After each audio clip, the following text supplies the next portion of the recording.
Heureux de vous retrouver pour une nouvelle rencontre ensemble. Nous scrutons l'Église en France, pas à pas, semaine après semaine. Et cette semaine, nous rencontrons Monseigneur Michel Sentier. Bonjour. Bonjour. Nouvel évêque de Créteil. J'imagine que vous-même, vous allez de découverte en découverte en arrivant dans le Val-de-Marne, puisque vous avez passé 6 ans comme évêque de Luçon. Vous êtes originaire de la Manche, né à Granville il y a 60 ans. Oui, pour moi, c'est une surprise et une totale découverte. Oui. Je n'ai jamais vécu en région parisienne, donc je vais découvrir. Qu'est-ce qui est le plus surprenant pour les premiers jours, les premières semaines, le plus saisissant? Ce qui me saisit, c'est que les gens parlent à table de leur temps de trajet en voiture, en métro, en RER. Et ça, j'en entendais jamais parler.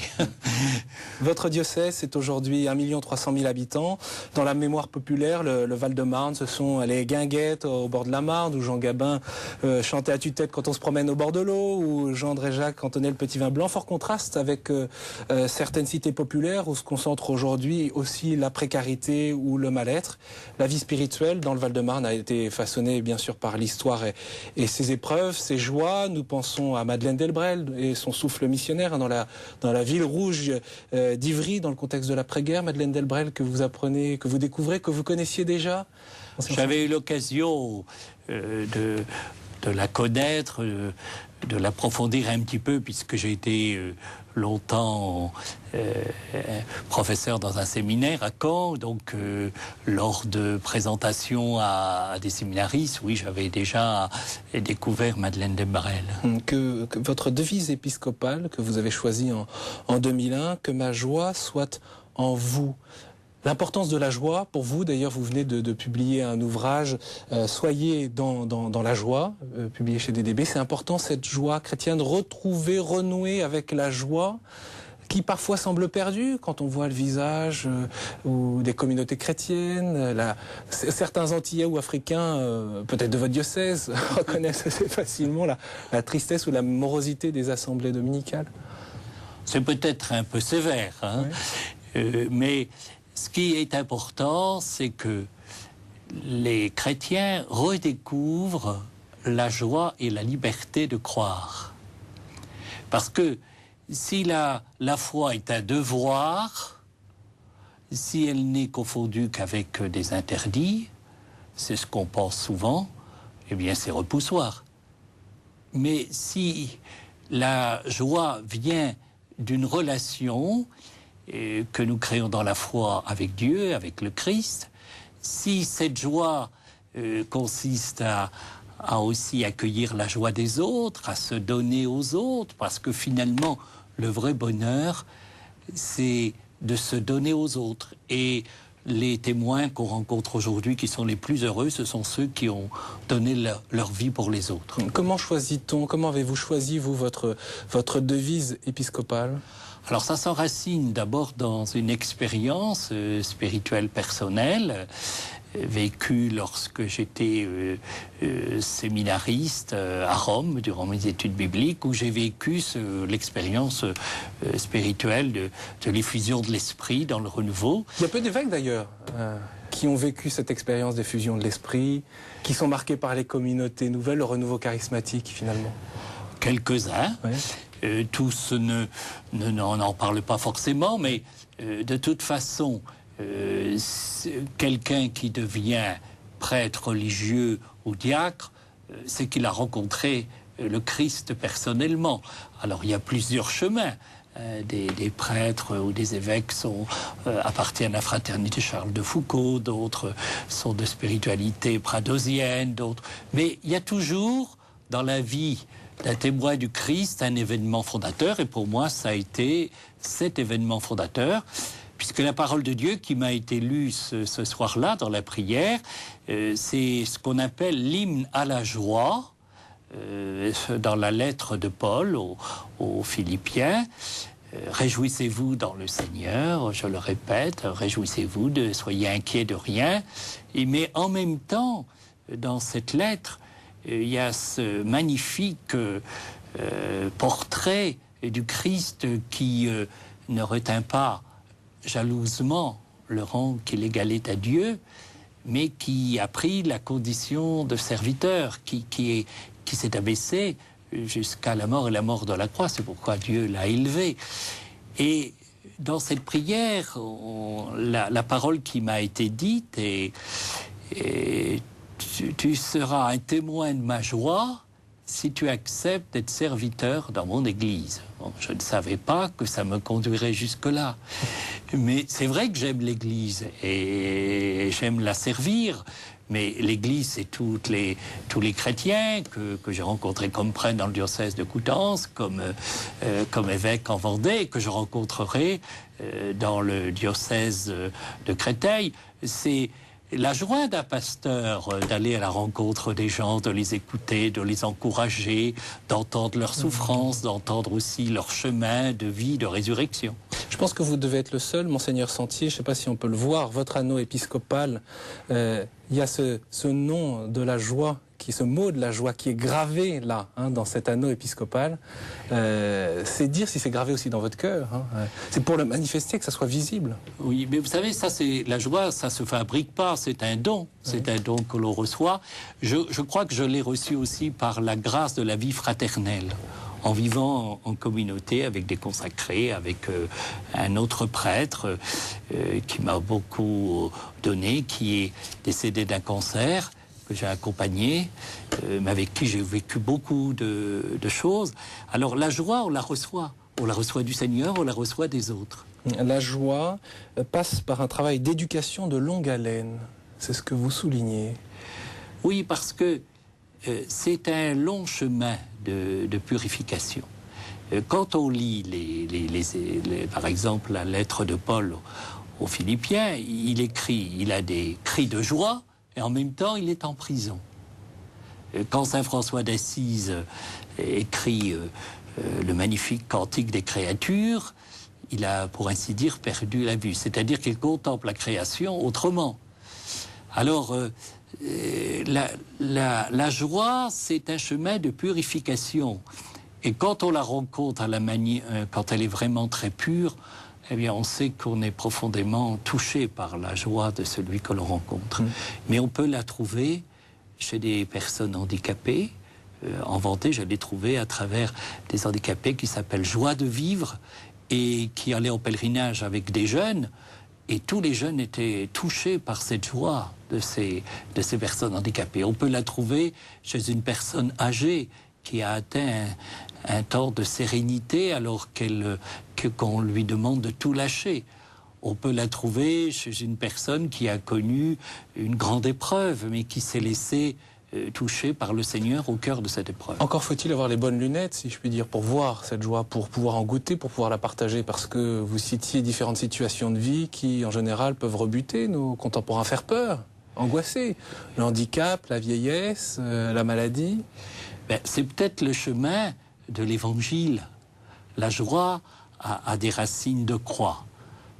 La joie a des racines de croix. En ce sens que la croix, c'est se donner. Se donner soi-même, se donner aux autres. Et quand vous rencontrez, comme j'ai rencontré assez souvent, un témoin comme Jean Vanier, eh bien, quand on l'écoute, il sème la joie, mais il la semait dans un lieu qui n'était pas forcément un lieu le plus facile, la présence auprès des handicapés.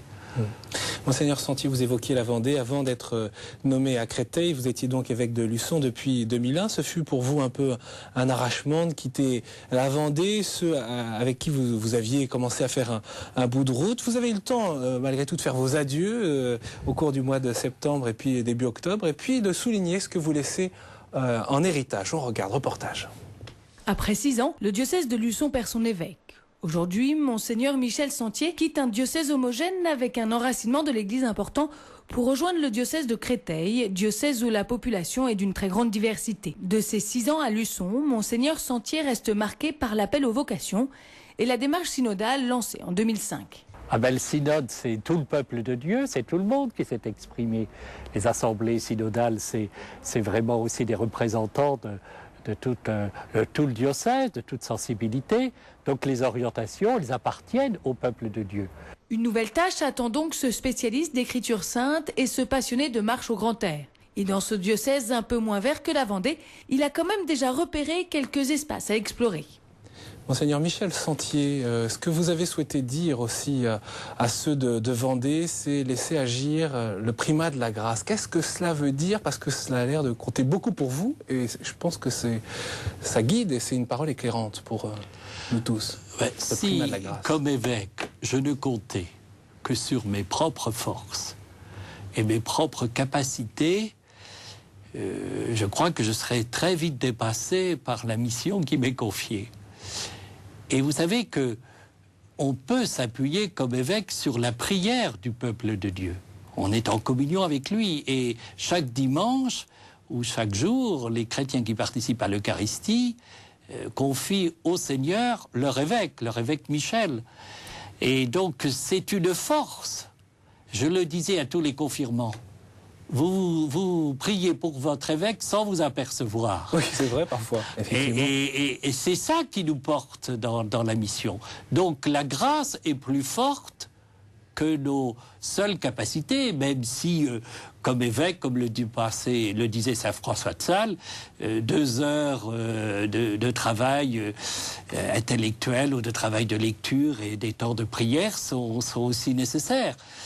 Mais si je n'avais compté que sur mes propres forces, si je n'avais pas tout un tissu de frères et sœurs dans la communauté réjouitoise, dans les différentes paroisses dont vous êtes le fondateur, des diocèses, je n'aurais pas osé me lancer dans le synode, je n'aurais pas osé faire confiance à tous mes collaborateurs, à tous les chrétiens. Ça vaut pour la Vendée, bien sûr, ça vaut pour Créteil aujourd'hui. J'arrive dans le même esprit, oui. L'avenir ne dépend pas du management, du fonctionnement, de la bonne organisation, ou du moins pas seulement dans l'Église. Parce que, si vous voulez, il ne faut pas confondre efficacité et fécondité. C'est normal que nous soyons adaptés au monde moderne et que nous utilisions pour répandre la bonne nouvelle les moyens de communication d'aujourd'hui, comme saint Paul a utilisé les moyens de communication de son temps, qui étaient la lettre. Mais en même temps, ce qui porte le peuple chrétien aujourd'hui, ce qui porte l'annonce de l'Évangile, ce sont ceux qui, d'une manière cachée, se donnent leur vie pour les autres. Et peut-être qu'une personne âgée qui offre tous les jours ses difficultés, ses limites dans la prière, en priant le chapelet pour l'Église, pour les vocations, pour tous ceux qui annoncent l'Évangile, elle porte autant de fruits que ceux qui le font et qui sont obligés de le faire tous les jours. Mais si on ne se sentait pas porté par cette communion dans la prière, on n'avancerait pas. Monseigneur Sentier, votre installation canonique, c'était le 22 novembre à la cathédrale de Créteil. Et l'installation, la messe d'installation avec tout le peuple, c'est Palais des Sports, 18 novembre. Grande fête autour de cet accueil. Je voudrais que vous nous racontiez, lors de vos premières semaines à Créteil, vous avez eu la joie de partir avec une grande partie de vos prêtres pour une rencontre à Annecy pour méditer autour de Saint François de Sales, la charité pastorale selon Saint François de Sales. Alors là, nous avons vécu un temps extraordinaire. 93 prêtres du diocèse pendant 3 jours qui ont prié ensemble, partagé la vie fraternelle, les repas, qui ont réfléchi sur comment ils pouvaient vivre aujourd'hui leur ministère à la lumière de l'enseignement de Saint François de Sales, qui est un enseignement de douceur, un enseignement de sérénité, et aussi quelqu'un de très lucide. J'ai senti les prêtres vraiment heureux de découvrir d'un autre visage leur presbytérium. Plusieurs m'ont dit en repartant, un m'a écrit ce matin sur email, et un autre est venu me voir et ils m'ont dit, tous les deux, c'est un acte fondateur pour le presbytérium de notre diocèse. Et j'ai dit à Monseigneur Labille ce matin au téléphone, je lui ai dit, vous m'avez fait le plus beau cadeau qu'on m'a offert au moment de ma nomination. ce cadeau-là, je ne pourrai jamais l'oublier parce qu'il avait vraiment préparé cette session. Et pour un nouvel évêque, c'est une grâce, une chance inouïe de débuter son ministère en vivant 3 jours avec ses prêtres. Un acte fondateur pour le presbytérium, donc pour l'ensemble des prêtres. Dans le diocèse, c'est vrai que le diocèse de Créteil, parmi ces diocèses en Île-de-France, est tout à la fois jeune et ancien, mais la configuration géographique date d'il y a 40 ans, un peu plus maintenant. Oui, 40 ans. Ouais. Et je serai le 4e évêque. Alors c'est vraiment un diocèse jeune. Et ce qui m'a marqué, c'est l'intégration au corps, au sein de ce presbytérium, des prêtres africains, asiatiques, qui se sont exprimés en toute liberté. Et je crois que ça a été une révélation pour tous les autres prêtres. Révélation ? Oui. De voir des visages de prêtres de couleurs différentes, d'origines, de cultures différentes. Et puis qu'ils se sont exprimés. Et donc ça voulait dire qu'ils se sentaient en confiance pour pouvoir dire ce qu'ils vivent. Saint François de Sales, évêque de Genève, qui vécut au temps de la réforme protestante, l'émergence du calvinisme, dans cette région de Genève, Annecy, puisqu'il a résidé à Annecy, il ne pouvait plus être à Genève du fait de ces tensions entre chrétiens. Cela dit aussi le contexte de prédication. Saint François de Sales est connu pour ses prédications claires, toniques, dans l'annonce de la foi. Oui, les prédications de Saint François de Sales alliaient clarté de l'exposition de la doctrine avec douceur, compréhension de l'autre. Et même dans cette crise du protestantisme, de la réforme, il a su toujours respecter ceux qui ne pensaient pas comme lui. Son chemin, c'était celui de la douceur, de la compréhension, de l'écoute de l'autre. Et je crois que c'est un chemin qui est toujours valable aujourd'hui. Et c'est ce chemin-là qui touche les cœurs et qui ouvre la porte à l'Évangile. Saint François de Sales, on le sait, patron des journalistes, patron des écrivains, parce qu'en fait, il fit imprimer des feuilles pour pouvoir faire connaître largement sa prédication, alors qu'il y avait des réticences, justement, dans ce contexte difficile de l'émergence de la Réforme et du calvinisme. Cela dit aussi qu'il faut trouver des moyens de diffusion inventés, puisque c'était une invention, une création de Saint François de Sales, d'imprimer ces prédications et de les distribuer largement à toute la population. Oui, c'était pour l'époque vraiment très, très nouveau. Donc ça nous invite effectivement à savoir davantage communiquer aujourd'hui en Église. Bon, le monde médiatique est un monde toujours un petit peu difficile pour des évêques parce que parce qu'il faut dire en très peu de mots l'essentiel. Et quand on n'est pas habitué, c'est toujours un exercice difficile. Mais je crois qu'il ne faut pas avoir peur de s'y lancer. Oui, je voudrais citer un extrait dans votre livre, Soyez dans la joie. Vous évoquez le rapport de l'Église et des médias, plus largement des chrétiens aux médias. Je dis aux catholiques parfois mécontents qui se plaignent de la mollesse des évêques, mettez-vous d'accord, manifestez-vous et exprimez-vous. Si une émission de télévision critique l'Église de manière éhontée, tourne en dérision la foi catholique ou critique injustement le pape, écrivez au directeur de la chaîne.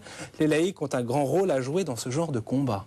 Vous mâchez pas vos mots, au moins c'est clair. Oui, parce que c'est vrai que un certain nombre de catholiques ou de croyants sont blessés dans leurs convictions lorsqu'il y a des présentations qui ne correspondent pas à la réalité. Alors je respecte profondément la liberté d'expression, mais la liberté d'expression, elle ne doit pas atteindre la fraternité. Et lorsqu'on blesse des personnes, eh bien, ce qui est en jeu dans la société, c'est la fraternité. Or, la volonté des journalistes et des médias, leur métier, c'est de communiquer. Donc, c'est de créer des relations. Alors, si on commence par blesser, on ne peut pas créer. Donc, c'est finalement une liberté d'expression qui se retourne contre ceux qui veulent permettre cette liberté d'expression. Ce n'est pas aux seuls évêques que reviennent les efforts à fournir. Oui, que les laïcs s'expriment, disent ce qu'ils pensent, parce que si on attend simplement une déclaration des évêques, je pense que si un certain nombre de laïcs s'expriment en disant nous ne sommes pas d'accord, vous avez déformé nos croyances, notre attachement au Christ, eh bien, c'est aux chrétiens de s'exprimer. Ils n'ont pas besoin de la permission de monsieur le curé pour écrire à une chaîne. Oui, il y a cette liberté aussi, oui, il y a cette liberté, cette simplicité peut-être à trouver. Oui. Mais il ne s'agit pas pour moi de diaboliser les moyens de communication, la télévision. J'espère. Non, absolument pas. Mais il s'agit, puisqu'ils souhaitent la liberté d'expression, ils attendent un retour. Quand on n'est pas d'accord, ils sont, je crois que ça fait partie de leur métier, de savoir être aussi critiqués. J'évoquais, monseigneur Michel Sentier, le fait que vous avez été marqué, vous continuez à l'être par l'expérience du renouveau charismatique. Et je cite un autre extrait de ce livre. Le chapitre, c'est dans le chapitre sur la joie de l'esprit. Et vous évoquez la prière communautaire. Lorsque quelqu'un dit quelque chose de lui-même, de vrai, même ses peurs, eh bien la prière grandit. L'unité se fait, d'où la nécessité d'être simple et vrai devant les autres, d'avoir la simplicité de demander la prière des frères et des sœurs quand cela ne va pas, quand on doit prendre une décision et savoir le faire en s'agenouillant, en priant les autres de prier pour soi. Il faut de l'humilité aussi, de la vérité. L'attitude peut-être qui n'est pas toujours naturelle, on s'enferme plutôt chez soi quand on souffre, quand on a des difficultés. Oui, mais ça, c'est le trésor de la vie fraternelle. On ne peut demander aux autres de prier pour soi que si on a confiance. Et oser dire, si vous voulez, une difficulté que l'on traverse, tout en respectant la confidentialité, mais et la confier au Seigneur par l'intermédiaire des frères et sœurs, eh bien, j'en ai fait l'expérience. Hein, c'est vraiment un moyen de grandir dans la confiance en Dieu, dans la confiance des autres et dans la confiance dans l'Église. Parce que l'Église, à ce moment-là, ça devient des visages de frères et sœurs, de laïcs qui ont prié pour nous et qui continuent de nous soutenir. C'est ce que vous souhaitez pour les jeunes, puisque la jeunesse, les jeunes générations font partie de vos priorités, c'est même peut-être votre grande priorité pastorale ? Oh oui, parce que pendant 20 ans, dans la Manche, j'ai été aumônier des pèlerinages de jeunes. J'ai vécu les pèlerinages à Lourdes, les GMJ, des grands week-ends de jeunes. Alors comme évêque, quand j'allais accompagner les jeunes à Lourdes ou dans leur GMJ, j'étais comme un poisson dans l'eau. Et j'ai envie de donner aussi cette priorité aux jeunes dans le diocèse de Créteil, parce que les jeunes, c'est l'Église d'aujourd'hui. On a besoin d'eux pour bâtir l'Église d'aujourd'hui. C'est pas simplement l'Église de demain. Notre société les fait déjà camper en dehors, on s'en aperçoit ces jours-ci. Alors, dans l'Église, ils sont acteurs et témoins aujourd'hui du Christ.